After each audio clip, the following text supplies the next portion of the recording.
അതിമനോഹരമായ ഒരു പ്രകൃതി കാഴ്ചയാണ് കൊടികുത്തിമലയിലെ ഈ വ്യൂ പോയിന്റിൽ നിന്നപ്പോൾ ഞങ്ങൾക്കൊക്കെ നേരത്തെ അനുഭവപ്പെട്ടെങ്കിലും ഞങ്ങൾക്ക് ഇന്നാണത് അനുഭവപ്പെട്ടത്. അതിൻ്റെ ലാസ്യ ഭംഗി ബോധ്യമായത്. ഇവിടെ പ്രവർത്തിക്കുന്ന വനസംരക്ഷണ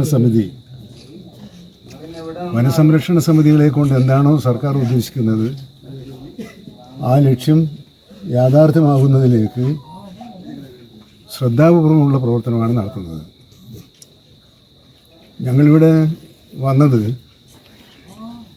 നിയമസഭയുടെ വനം പരിസ്ഥിതി ടൂറിസം വകുപ്പുമായി ബന്ധപ്പെട്ട സബ്ജക്ട് കമ്മിറ്റിയിലെ അംഗങ്ങൾ എന്നുള്ള നിലയിലാണ്. കേരളത്തിലെ വനമേഖലയിലെ പ്രശ്നങ്ങൾ പഠിക്കാനും ഗവൺമെൻറ്റിൽ ശുപാർശ ചെയ്യാനുമാണ് ആ സമിതി മറ്റ് സമിതികളെ പോലെ അധികാരപ്പെടുത്തിയിരിക്കുന്നത്. അതിലെ അംഗങ്ങളായ പാറശാലയിൽ നിന്നുള്ള MLA CK ഹരീന്ദ്രൻ, പെരുമ്പാവൂരിൽ നിന്നുള്ള MLA ആയ എൽദോസ് കുന്നപ്പള്ളി, ഞങ്ങളിവിടുത്തെ MLA, അദ്ദേഹം ഈ കമ്മിറ്റിയിലെ അംഗമാണ്. എന്നീ MLAമാരാണ് ഇവിടെ വന്നിട്ടുള്ളത്. വനം വകുപ്പിലെ ഈ വിഷയം കൈകാര്യം ചെയ്യുന്ന ഏറ്റവും ഉന്നത ഉദ്യോഗസ്ഥർ ശ്രീ ജസ്റ്റിനും IFSും ഈ സംഘത്തിലുണ്ട്. ഇന്ന് രാവിലെ ഞങ്ങൾ യോഗം ചേർന്ന് വിവിധ തലങ്ങളിലുള്ള ഉദ്യോഗസ്ഥന്മാരുമായി ഈ വിഷയം സംബന്ധിച്ച് ചർച്ച ചെയ്തു. ധാരാളം വികസന സാധ്യതയുള്ള ഒരു എക്കോ ടൂറിസ്റ്റ് കേന്ദ്രമായി തന്നെ ഇതിനെ വികസിപ്പിച്ചെടുക്കേണ്ടതായിട്ടുണ്ട്. അങ്ങനെ വരുമ്പോൾ എക്കോ ടൂറിസം മേഖലയിലെ ശ്രദ്ധേയമായ ഒരു സ്ഥലമായി കൊടികുത്തി മലയെ മാറ്റാൻ നമുക്ക് കഴിയുമെന്നാണ് പ്രതീക്ഷിക്കുന്നത്. ഈ സാഹചര്യം വിലയിരുത്തിയാണ് നിയമസഭാ കമ്മിറ്റി അതിൻ്റെ ശുപാർശകൾ ഗവൺമെൻറ്റിലേക്ക് സമർപ്പിക്കുക. അതിൻ്റെ നടപടിക്രമം അങ്ങനെയാണ്, അതുകൊണ്ടാണ്.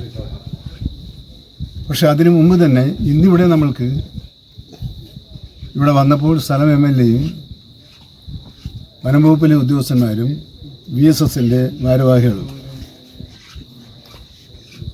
കുറേയേറെ കാര്യങ്ങൾ ഞങ്ങളുടെ ശ്രദ്ധയപ്പെടുത്തിയിട്ടുണ്ടെങ്കിലും എല്ലാ കാര്യങ്ങളിലും ഉത്തരം നൽകാൻ ഇപ്പോൾ ഞാൻ ശ്രമിക്കുന്നില്ല. എന്നാൽ മെയ് മാസം അവസാനിക്കുന്നതിന് മുമ്പ് സോളാർ ലൈറ്റുകൾ സ്ഥാപിക്കുന്നതിനുള്ള തീരുമാനമെടുത്തിട്ടുണ്ട്. രണ്ടാമത്തെ ഏറ്റവും പ്രധാനപ്പെട്ട ഒരു തീരുമാനമെന്ന് പറയുന്നത് ബട്ടർഫ്ലൈ പാർക്ക് ഇവിടെ ഉണ്ടാക്കാൻ തീരുമാനിച്ചു എന്നുള്ളതാണ്. അതും ഇക്കൊല്ലത്തെ വനം വകുപ്പിൻ്റെ പ്രവർത്തനത്തിൻ്റെ ഭാഗമായി നടത്താനാണ് തീരുമാനിച്ചിരിക്കുന്നത്. പിന്നീടുള്ളത് ഈ സ്ഥലം ഉദയവും അസ്തമനവും കാണാൻ കഴിയുന്നൊരു സ്ഥലമാണ്. പക്ഷെ നമ്മൾ ഇവിടുത്തെ നിയമപ്രകാരം ഇപ്പോൾ 6 മണിക്കാകുമ്പോൾ താഴോട്ട് 5 മണി മുതലേ ഇറങ്ങി തുടങ്ങണം. അപ്പോൾ അസ്തമയം കാണാൻ പറ്റില്ല. രാവിലെ 9 മണിക്ക് തുടങ്ങിയാൽ ഉദയവും കാണാൻ പറ്റില്ല. അപ്പോൾ സന്ദർശന സമയം ദീർഘിപ്പിക്കാനാണ് തീരുമാനിച്ചത്. രാവിലെ 6 മണി മുതലും 5:30 മണി മുതലും വൈകുന്നേരം 7 മണി വരെ. അങ്ങനെ വരുമ്പോൾ ഈ ഉച്ചനേരത്തുള്ള തിരക്ക് ഒന്ന് ഒഴിവാവുകയും ആശ്വാസം ലഭിക്കുകയും ചെയ്യും. ഇങ്ങനെ 3-4 കാര്യങ്ങൾ ഈ സന്ദർശനത്തിൻ്റെ ഭാഗമായി അടിയന്തരമായും നടപ്പിലാക്കണം എന്ന തീരുമാനം നമ്മൾ എടുത്തിട്ടുണ്ട്. അത് എത്രയും വേഗം പൂർത്തിയാക്കാൻ DFOയും ജസ്റ്റിനും മുൻകൈ എടുത്ത് പ്രവർത്തിക്കുന്നതാണ്. പ്രായമുള്ള ആളുകൾക്കുള്ള ഇലക്ട്രിക്, പിന്നെയുള്ളത് നമുക്ക് പ്രായമായ ആളുകൾ, ഭിന്നശേഷി, അത് നമ്മളിവിടെ പ്രായോഗികമായിട്ടുള്ളത് ഇലക്ട്രിക് വാഹനങ്ങളാണ്. അപ്പോൾ ഈ ഇലക്ട്രിക് വാഹനങ്ങൾ ഓടിക്കാനുള്ള അനുവാദം നമ്മൾ നൽകിയിട്ടുണ്ട്. മറ്റ് ബസ്സും കാറ് ഓട്ടോറിക്ഷ ഒന്നും ഇവിടെ നമ്മൾ അനുവദിക്കാൻ പാടില്ല. അത് ആരാവശ്യപ്പെട്ടാലും അനുവദിക്കാൻ പാടില്ല. കാരണം ഇതിൻ്റെ ഇക്കോ സിസ്റ്റത്തെ ശക്തിപ്പെടുത്തുകയാണ് നമ്മുടെ ലക്ഷ്യം. ഇത്തരം പ്രവർത്തനങ്ങളിലൂടെയാണ് നമുക്ക് കാർബൺ ന്യൂട്രൽ എന്ന നമ്മുടെ ലക്ഷ്യം സാധിക്കാൻ കഴിയും. ഇവിടുത്തെ VSSൻ്റെ ഭാരവാഹികൾക്കും മെമ്പർമാർക്കും അത് സംബന്ധിച്ച് നല്ല ബോധമുണ്ട് എന്ന് അവരുമായി സംസാരിച്ചപ്പോൾ എനിക്ക് മനസ്സിലായി. അപ്പോൾ നല്ല കാഴ്ചപ്പാടോടുകൂടി നല്ല നിലയിൽ പ്രവർത്തിക്കുന്ന ഒരു VSS ആണ് ഇവിടെയുള്ളത്. കൂടുതൽ ജനങ്ങളെ, പ്രാദേശികവാസികളായ ജനങ്ങളെ ഇതിൻ്റെ പ്രവർത്തനവുമായി ബന്ധപ്പെടുത്തുന്ന വിധത്തിലുള്ള വികസന പ്രവർത്തനങ്ങളായിരിക്കും ഞങ്ങൾ നിർദ്ദേശിക്കുക. കാരണം ഒരു പദ്ധതി വരുന്നതിൻ്റെ പ്രയോജനം ആ നാട്ടുകാർക്കും ലഭിക്കണം. അത് ചെറിയ പദ്ധതിയായാലും വലിയ പദ്ധതിയായാലും. കാരണം പൊതുസമൂഹത്തിൻ്റെ പണമാണ്. അപ്പോൾ നാട്ടുകാർക്കൊരു പ്രയോജനം കിട്ടാതെ നമ്മൾ കുറേ പേർക്ക് പുറത്തുനിന്നുള്ളവർക്ക് സൗകര്യം എന്നുള്ളതല്ല, ഈ പ്രദേശത്തുകാർക്ക് ജോലി കിട്ടണം.